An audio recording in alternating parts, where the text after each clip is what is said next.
Il y a effectivement une construction d'ensemble avec 7 cycles.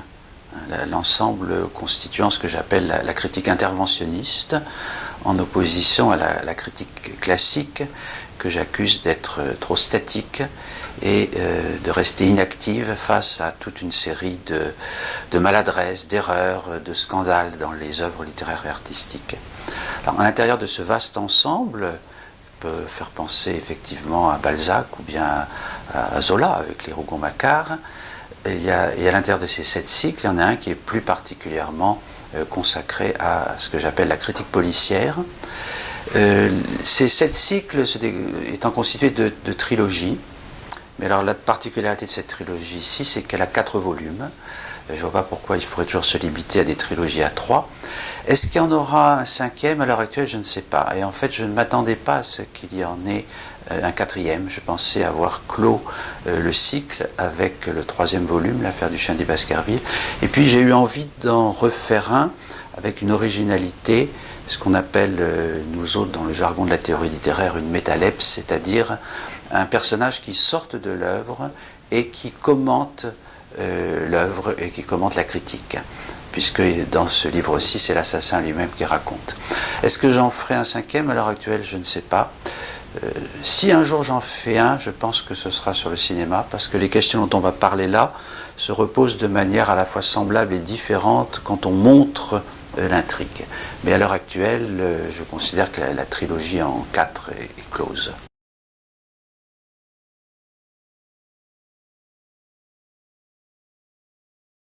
Alors oui, ce sont clairement des contre-enquêtes dans lesquelles je reprends de vieilles affaires policières, des cold cases dans le jargon, pour montrer que les enquêtes ont été bâclées, et donc je les reprends sous la forme de polars. Ce sont des polars théoriques, puisque le lecteur découvrira dans les dernières pages de chacun de ces volumes qui a véritablement tué.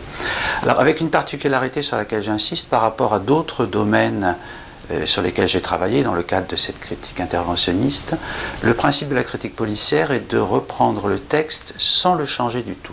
Je ne modifie pas une virgule du texte.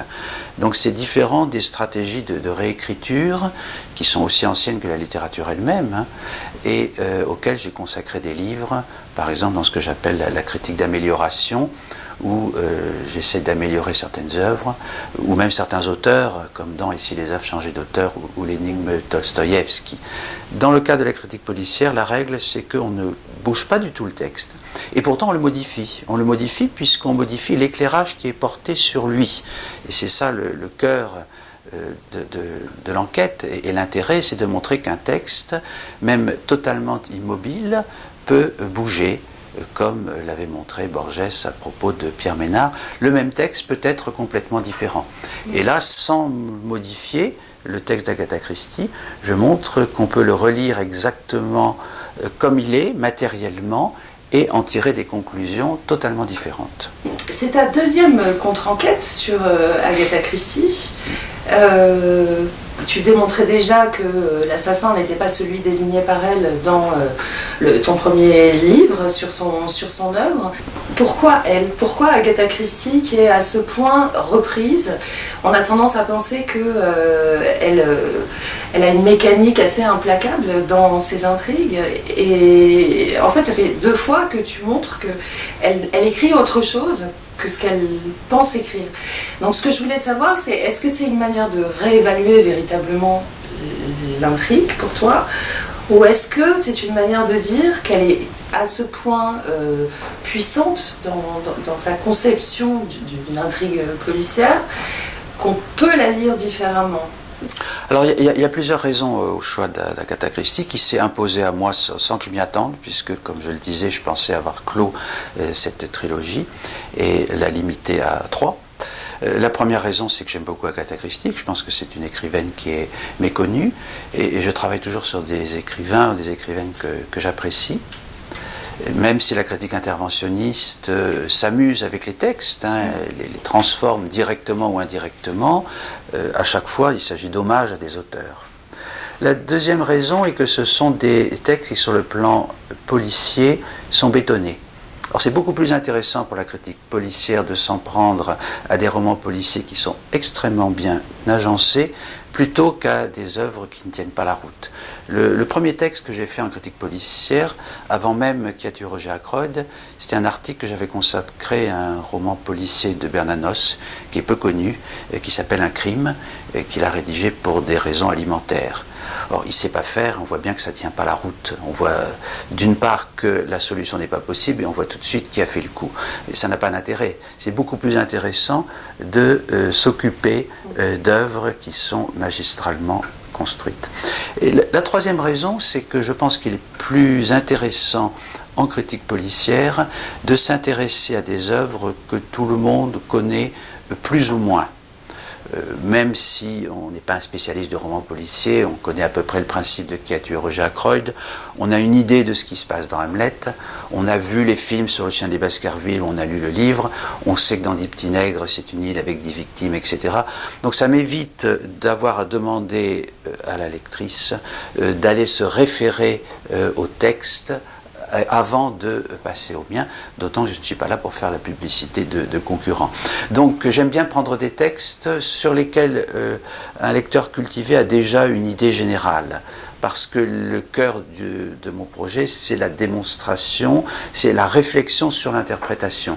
Donc je ne veux pas perdre de temps à l'obliger à lire un texte qu'il ne connaîtrait pas.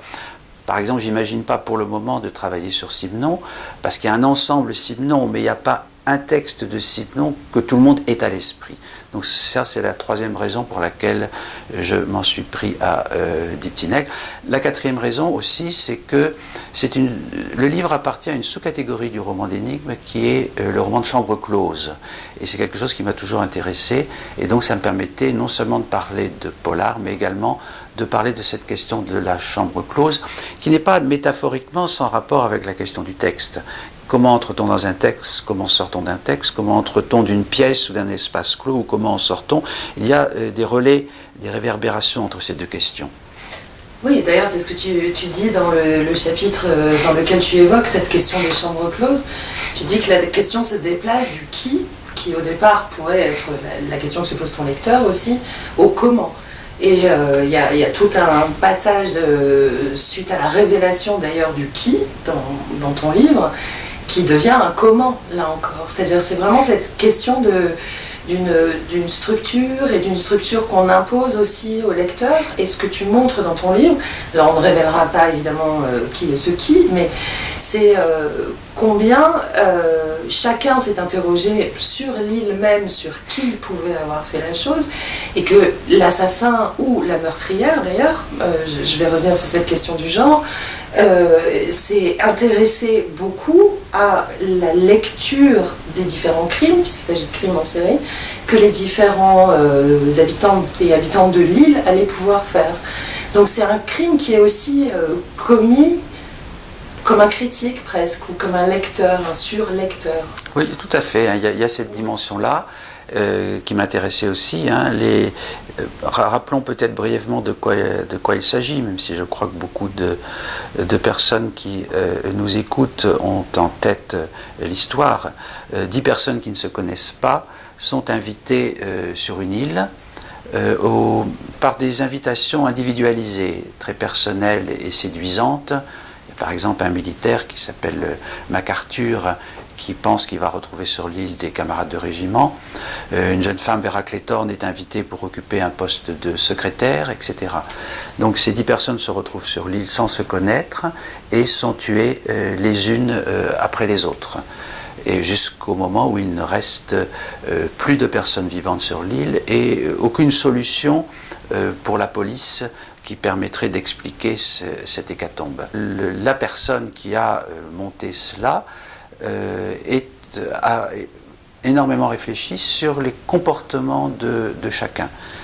Mais il y a quand même un problème, indépendamment des invraisemblances grossières, un problème qui concerne la question de la chambre close, c'est que la personne que le texte d'Agatha Christie semble accuser serait restée sur l'île parmi les cadavres à la fin. Or, il y a là quelque chose qui, du point de vue esthétique, du point de vue de la poétique des énigmes de chambre close est défaillant. Le principe d'un problème de chambre close, c'est qu'on ne sait pas comment la personne est entrée dans la pièce, comment elle a tué et comment elle est ressortie. Si on accepte l'idée que la personne peut rester à l'intérieur de la pièce, ça devient évidemment très facile.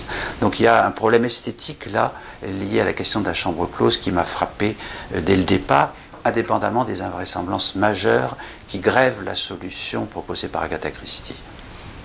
Et puis il y a une notion, et d'ailleurs tu viens de prononcer le mot qui est au centre de tout ça aussi, c'est de réhabiliter, enfin, de la même manière que il est assez anormal qu'on ne porte pas au pinacle dans la littérature russe Tolstoïevski, auquel tu as consacré ton précédent essai. Là il y a une flagrante erreur judiciaire, et c'était déjà le cas d'ailleurs dans Roger Ackroyd, le terme était employé très très tôt dans le livre, donc il s'agit aussi de rétablir ou de réparer ces erreurs judiciaires. Il s'agit de restaurer une forme de vérité pour lutter contre les erreurs judiciaires ou ce qu'on appellerait aujourd'hui les fake news. Et je voudrais insister sur le fait que la critique policière ne se limite pas à traquer les assassins impunis dans les œuvres littéraires. Elle a de multiples autres options.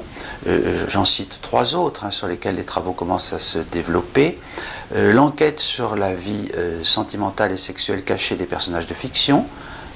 De même que dans notre monde, les habitants ne disent pas tout à leurs proches et ont souvent une vie sentimentale et sexuelle cachée, il en va de même, à mon sens, dans les œuvres littéraires, où les personnages ont souvent une vie privée qui échappe à l'auteur lui-même. La remarque avait été faite très tôt dans la littérature.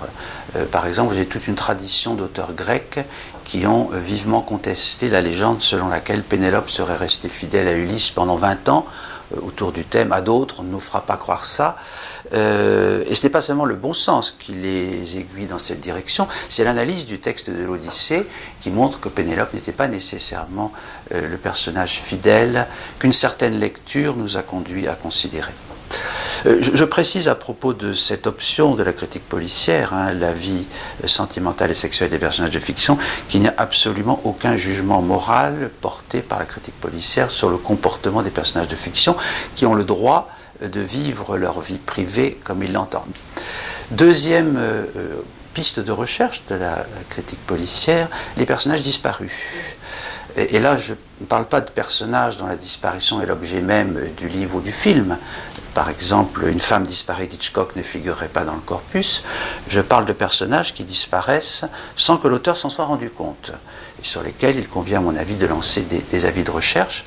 Un exemple qui est d'ailleurs le premier qui m'avait frappé, quand j'avais travaillé sur Shakespeare, dans Comme il vous plaira, vous avez un personnage de premier plan qui s'appelle Adam, qui apparaît pendant les 2 premiers actes et qui ensuite disparaît complètement au point que les Shakespeariens se sont demandé ce qu'il était devenu et si Shakespeare ne l'avait pas oublié en cours de route. Eh bien, la critique policière va s'intéresser à ces personnages disparus que l'auteur lui-même a perdu de vue. Troisième exemple de recherche de la vérité, les personnages qui passent d'une œuvre à l'autre. Alors quelquefois consciemment, et ça va être le cas chez Balzac, mais quelquefois sans que l'auteur s'en rende compte. Si l'on admet, ce qui est un des postulats de la critique policière, qu'il y a des sortes de passages secrets entre les œuvres, on peut se rendre compte que sans que l'auteur s'en rende compte, certains personnages ont migré d'une œuvre à l'autre. Le champ de recherche de la critique policière est considérable, et je suis heureux d'avoir été rejoint par toute une série d'universitaires qui, sous la houlette de ma collègue du Mans, Caroline Julliot, ont créé l'association Intercripol, internationale de la critique policière, qui se propose de compléter le travail d'Interpol dans ce monde-ci. Et d'ailleurs, nous avons des membres de la police dans notre association. Le site est intercripol.org et il est possible de déposer des contributions sur le site d'Intercripol. Alors, ceci pour vous montrer que les options de recherche de la vérité sont nombreuses et qu'il y a du travail à faire.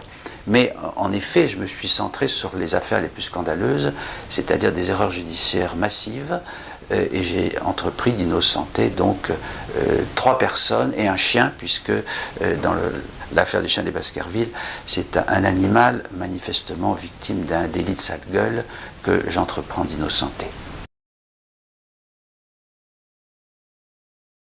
Oui, elle est tout à fait centrale, hein, et elle apparaissait comme telle dans le premier volume de la trilogie en 4 qui a tué Roger Ackroyd. Et elle est permanente dans mes textes à différents niveaux. D'abord parce que ce sont des fictions théoriques. C'est quelque chose auquel je tiens beaucoup, un genre que j'ai essayé d'inaugurer, qui est à mi-chemin de la fiction littéraire et des sciences humaines. Et l'un des principes de la fiction théorique étant d'injecter de la fiction dans la réflexion théorique, en particulier au pôle de narration, au pôle d'énonciation. Ce n'est pas Pierre Bayard qui parle, comme dans un essai de sciences humaines classique, c'est un personnage, ce sont des personnages. Et ce sont des personnages à structure paranoïaque. C'est très clair, c'est-à-dire qu'ils sont capables de construire des délires extrêmement cohérents.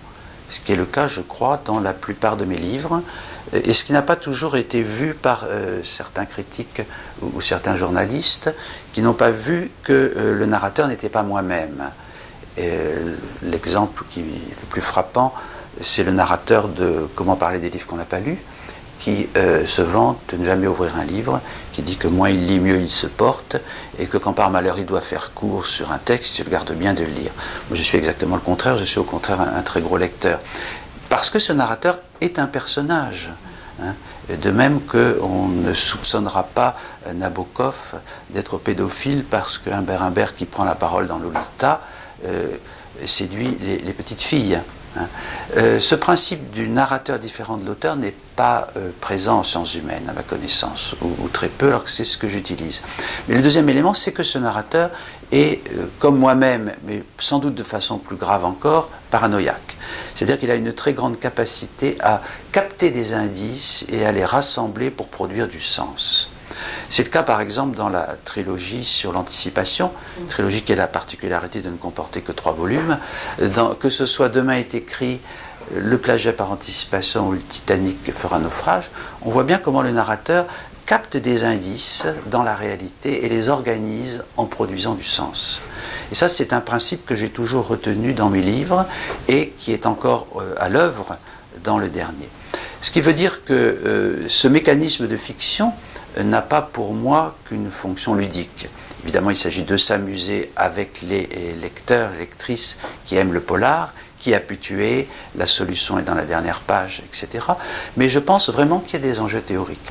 D'abord, une réflexion sur l'aveuglement, que je pratique dans ce livre de façon assez poussée, hein, en faisant référence à toute une série de textes théoriques sur l'aveuglement, que ce soit des textes du cognitivisme ou des textes de la psychanalyse, mais aussi, même si ça n'est pas clairement dit dans ce texte, une réflexion sur les fake news. En fait, je serais tenté de dire, c'est un livre sur les fake news. C'est un livre qui montre comment on peut prélever des indices dans un texte sans particulièrement couper les cheveux en 4. Je n'invente rien des invraisemblances que je décèle comme des indices qui, à mon avis, accusent quelqu'un de façon formelle. Et pourtant, cette vérité que je produis n'est pas vraie, puis ça n'est pas la vérité d'Agatha Christie. Donc on peut lire 2 textes, on peut lire le texte de manière complètement différente. Et c'est ce que font les complotistes, c'est ce que font, pire encore, les négationnistes. Et donc, ici, je me situe au cœur même paranoïaque de la construction du sens, avec cette idée que nous sommes tous plus ou moins paranoïaques, mais à des degrés divers.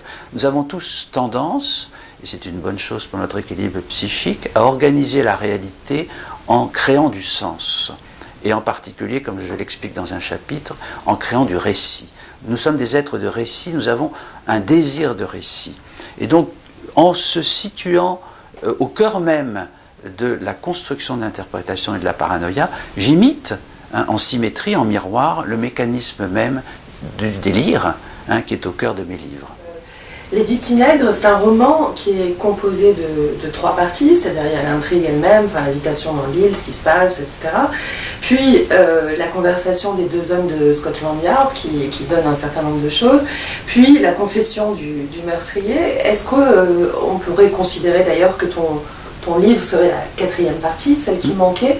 Et donc cette notion qui est fondamentale, me semble-t-il, et qui apparaît dans beaucoup de tes textes, c'est l'inachèvement. Le fait qu'il faut considérer qu'une œuvre, et c'est aussi ce qui fait son extrême richesse et sa puissance, est inachevée et qu'une partie de son récit, justement, puisqu'on parlait de récit, vient après et est lié aux grandes lectures qui sont faites de cette œuvre même. Oui, alors il y a d'abord toujours des failles dans un texte littéraire. Par structure, les descriptions sont incomplètes. C'est une grande différence avec ce que j'évoquais tout à l'heure, le cinéma. Donc les lecteurs, à tout moment, même si la description est très longue, doivent compléter. Il y a nécessairement des ellipses. Même si, comme Laurence Stern, on consacre 500 pages à la première journée de sa vie, il y a des ellipses. Donc le lecteur, à tout moment, doit compléter. Et puis, dans tout texte à structure policière, il y a des invraisemblances. Et il y a des invraisemblances majeures dans la version d'Agatha Christie. Donc, sans rien bouger au texte, on peut très bien rajouter des lignes, des explications pour que le texte tienne mieux ensemble. Je voudrais revenir sur cette question d'invraisemblance parce que tous mes ouvrages de critique policière reposent sur la recherche d'invraisemblance absolue. Ici, l'invraisemblance, c'est l'histoire de la tempête. Je disais tout à l'heure, 10 personnes se retrouvent sur une île, un tueur en série les exécute les unes après les autres. Question de bon sens, pourquoi les 10 personnes ou les survivants ne tentent-ils pas de rejoindre la côte ? L'explication est donnée dans le livre. Les personnes menacées ne tentent pas de rejoindre la côte parce que s'est levée une très violente tempête qui les sépare du continent alors que la distance est tout à fait franchissable à la nage. C'est là qu'apparaît maintenant l'invraisemblance. Comment l'assassin, qui tenait à tuer 10 personnes dans une sorte de meurtre esthétique, pouvait-il prévoir qu'il y aurait une tempête ? Et donc, face à cette invraisemblance, on est bien obligé de compléter le texte et de pratiquer donc cette opération de complément qui est déjà présente dans toute œuvre littéraire par structure et qui l'est aussi dans tout roman policier, mais également par structure, parce que comme l'ont montré les spécialistes du roman policier d'énigmes, type Agatha Christie, l'auteur est, pour aveugler le lecteur, est contrainte de multiplier les pistes et les indices contre toute une série de personnages. Et à la fin, quand il ou elle se résout à accuser l'un de ces personnages, il ne peut pas refermer toutes les pistes. Et donc il y a des béances qui sont ouvertes de par la structure même du livre. Donc, de par l'œuvre littéraire et de par le polar, il y a des opérations de complément sur lesquelles va jouer la critique policière. Mais là encore, en reflétant ce qui se passe dans notre rapport quotidien à la réalité, où nous allons combler la réalité par quelque chose qui, dans le pire des cas, sera un délire, dans les cas les plus favorables, sera simplement une opération d'injection de sens et de récit dans ce qui nous entoure.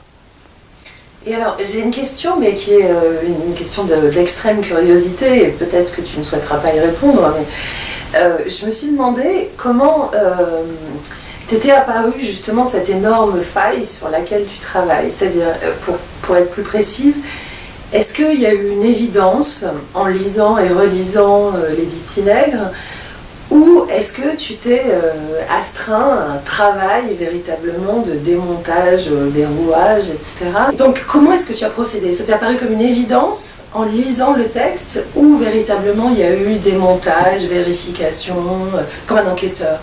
Alors au départ, il y a toujours la rencontre avec une invraisemblance. Et là, la rencontre avec l'invraisemblance majeure, il y en a d'autres. Oui. Dans 10 petits nègres, l'histoire de la tempête est très ancienne. Et ensuite, je laisse mûrir le projet, je réfléchis. Il peut arriver qu'il y ait du temps entre le moment où j'ai repéré l'invraisemblance, ou même le moment entre lequel j'ai identifié l'assassin et le moment où je parviens à l'accuser. Ça a été le cas pour Hamlet, où il y avait une invraisemblance majeure.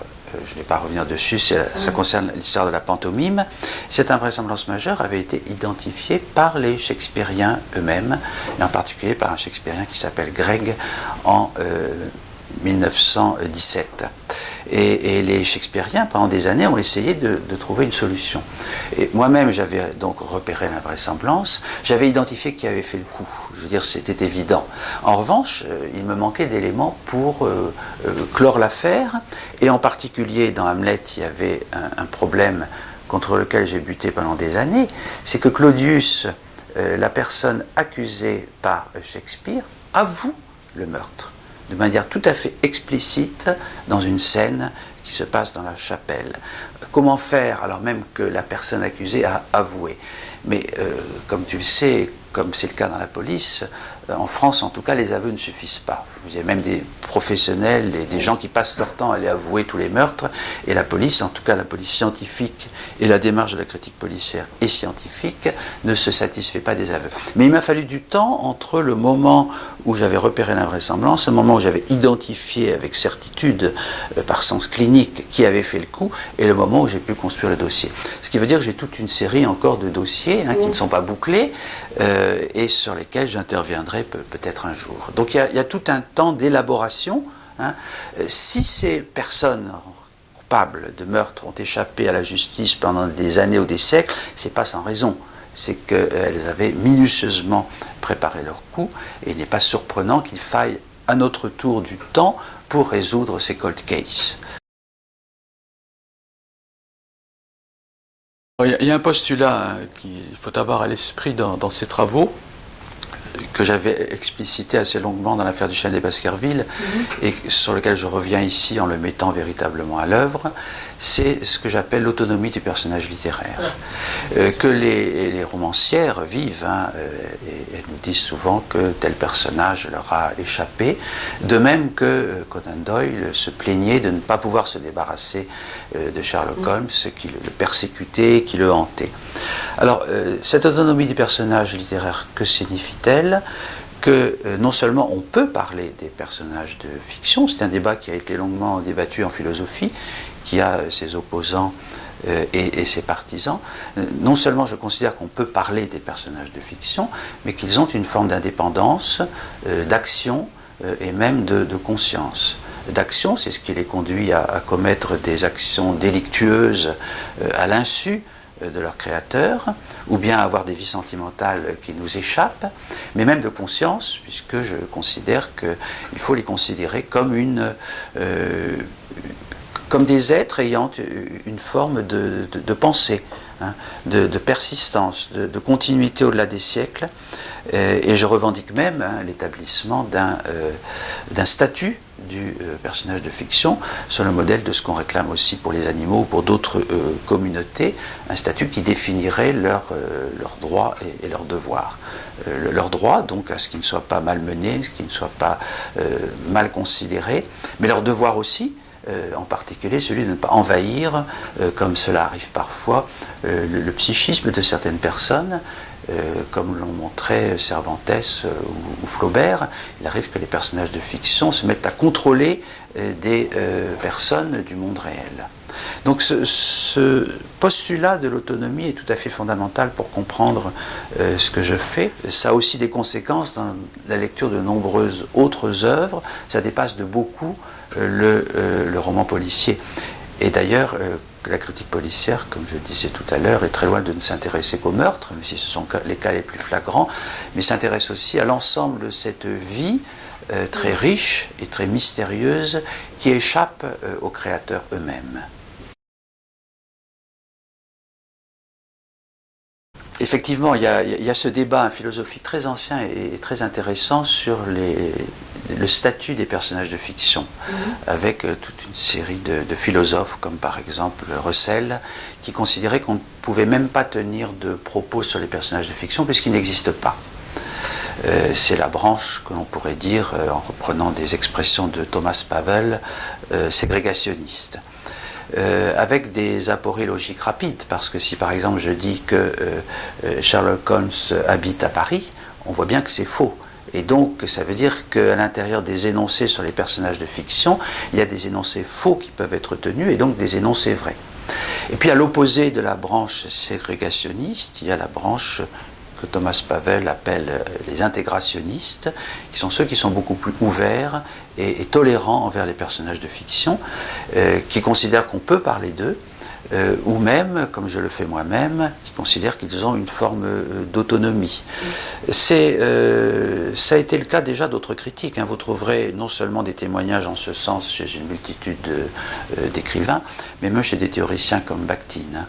Alors moi, à l'intérieur de cette branche intégrationniste, je suis du côté radical, je peux dire, dans les intégrationnistes canal historique, et donc chez ceux qui considèrent qu'il faut reconnaître des droits et en particulier une forme de conscience et d'autonomie aux personnages de fiction. Ce qui modifie complètement le rapport au texte.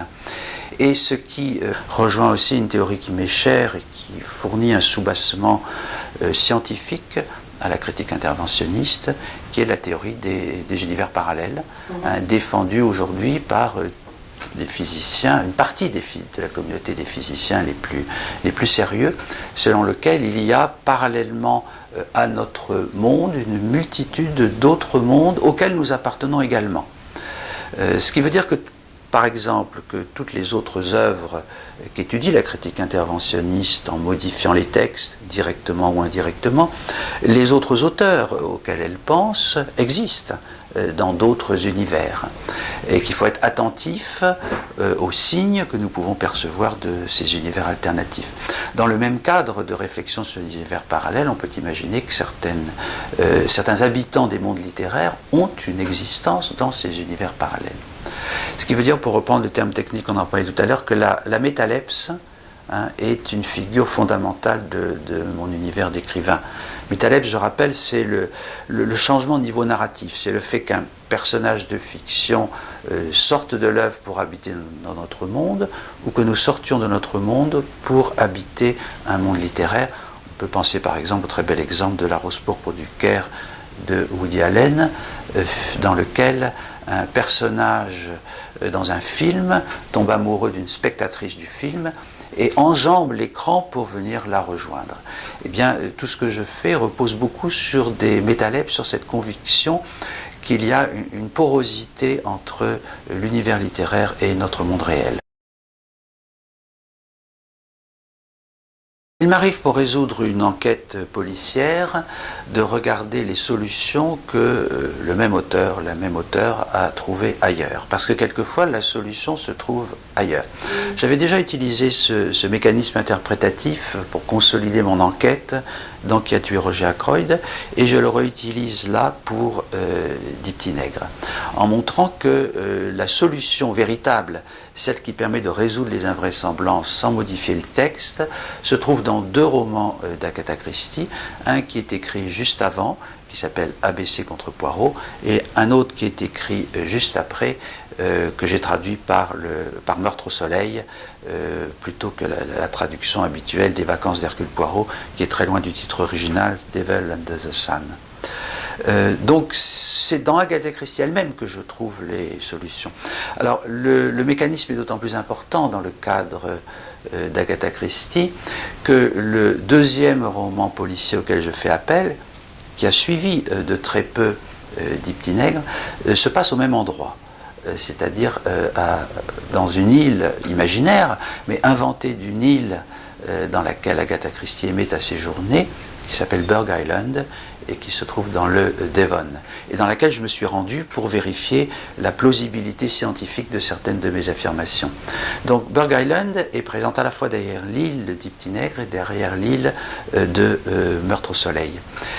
Et ce qui est intéressant de constater, c'est que la solution qui est utilisé, ou plutôt l'un des éléments de la solution qui est utilisé dans Meurtre au soleil, permet de résoudre l'enquête de Dix petits nègres. C'est ça l'intercriminalité, qui conduit aussi à se demander si finalement, préconsciemment, même pas inconsciemment, Agatha Christie n'avait pas à l'esprit cette autre solution. Tout se passe en effet comme si elle n'était pas complètement satisfaite de la solution des Dix petits nègres et qu'elle avait proposé la véritable solution dans le roman suivant. Donc en faisant jouer plusieurs romans en même temps, on est sûr de trouver des solutions qui sont proches de l'univers fictionnel de l'écrivaine. Donc c'est une forme d'intertextualité, mais dans le corpus du crime, en oui. fait, avec ce rapport toujours réel-fiction, enfin, qui est présent aussi dans ce que tu disais du lieu, enfin, c'est-à-dire tout est transposé, enfin, il y a tout un rapport de porosité véritablement qui est partout dans le Voilà, il y a porosité entre les différents livres d'un écrivain. Il y a porosité aussi, comme je le suggérais tout à l'heure, à propos des différentes options de la critique policière, entre des livres d'écrivains différents. Ouais. Ce qui a été très bien vu par les les créateurs de séries qui ont inventé les crossovers dans lesquels ils conjoignent le temps d'un épisode deux séries hermétiquement séparées l'une de l'autre. Mais les spécialistes de séries, qui ont souvent un temps d'avance sur nous, ont travaillé sur les crossovers inconscients, c'est-à-dire montrent que des séries complètement différentes appartiennent en fait au même univers, comme le montre la réapparition d'un même acteur, la réapparition mystérieuse d'un même objet, etc. Je précise également, à propos de cet hommage aux spécialistes des séries, qu'ils ont aussi pris beaucoup d'avance sur nous à propos de la problématique que j'indiquais tout à l'heure, celle des personnages disparus, puisqu'ils ont même créé un concept qui est le syndrome Chuck Cunningham, à propos de la série Happy Days, pour identifier et expliquer les disparitions mystérieuses de personnages à l'intérieur d'une série, quelquefois d'une saison à l'autre, mais quelquefois d'un épisode à l'autre. Et ils ont identifié des dizaines et des dizaines de disparitions mystérieuses de personnages dans les séries, sur lesquels personne ne travaille. C'est vous dire le champ immense qui est ouvert à ces investigations. Donc la porosité entre les œuvres du même auteur ou entre les œuvres de différents auteurs est quelque chose de tout à fait fondamental dans ce que j'essaie d'étudier. Tu parlais tout à l'heure du fait qu'il faudrait un statut du personnage, en fait, sur le modèle d'autres minorités persécutées.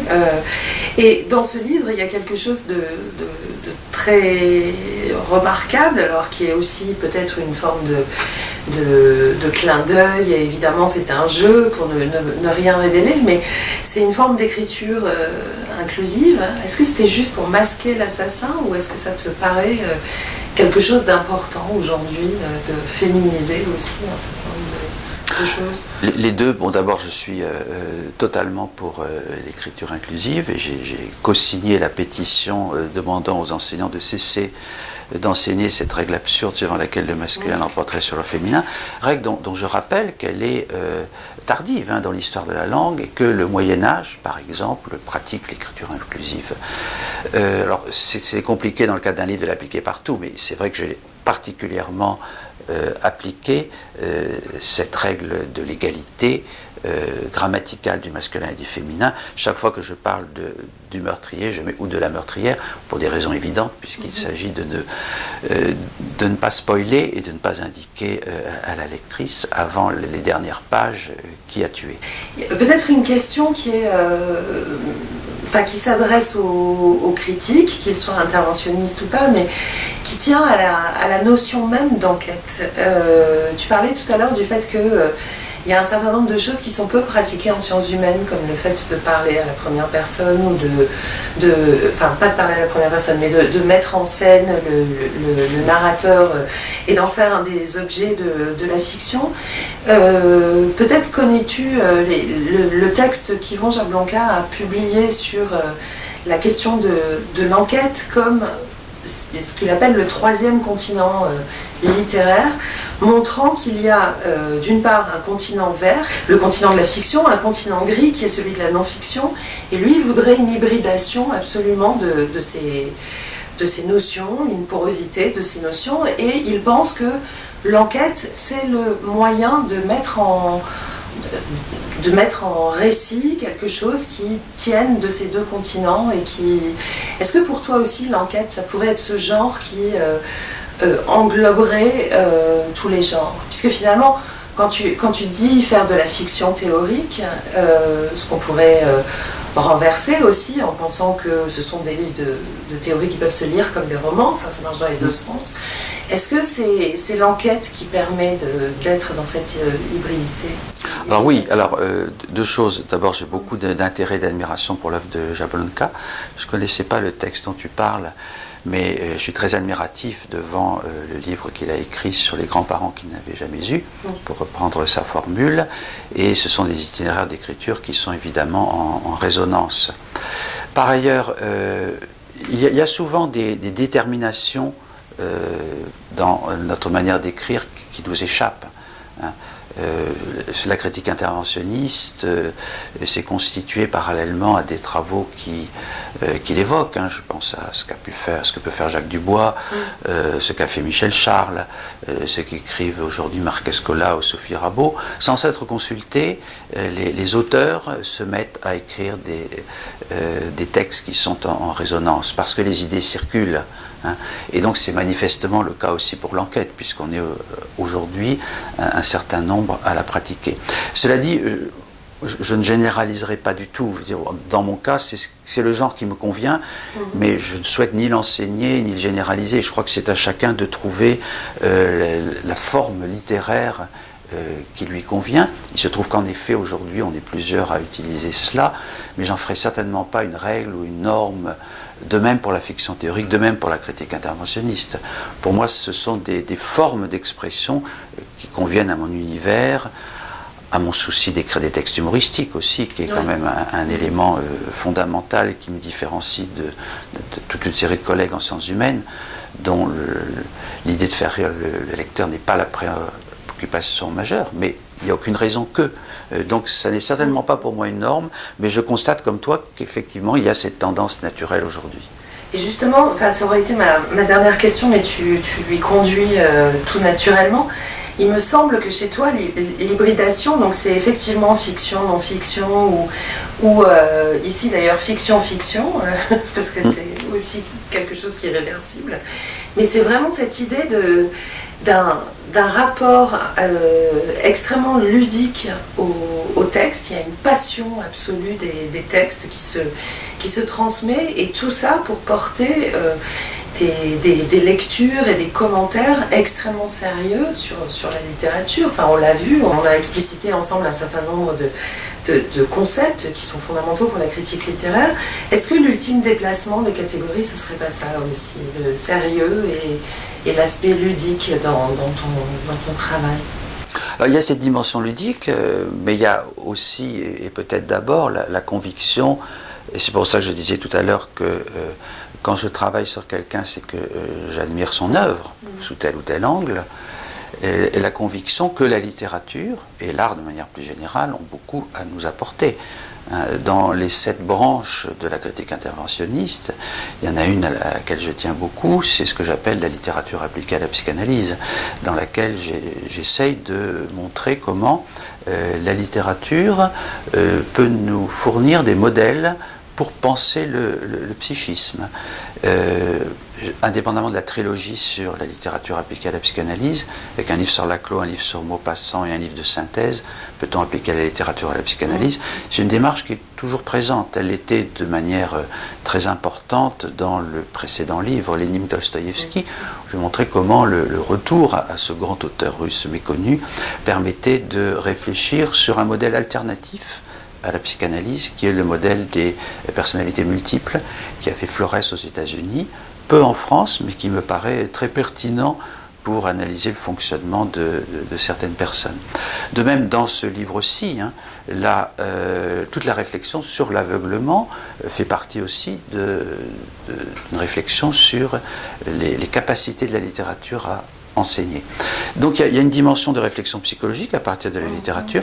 Il y a une réflexion politique aussi que je mène dans un des champs de la critique interventionniste, qu'est-ce que j'appelle la critique de dédoublement, qui a donné lieu pour le moment à 2 ouvrages, Aurais-je été résistant au bourreau et Aurais-je sauvé Geneviève Dixmer.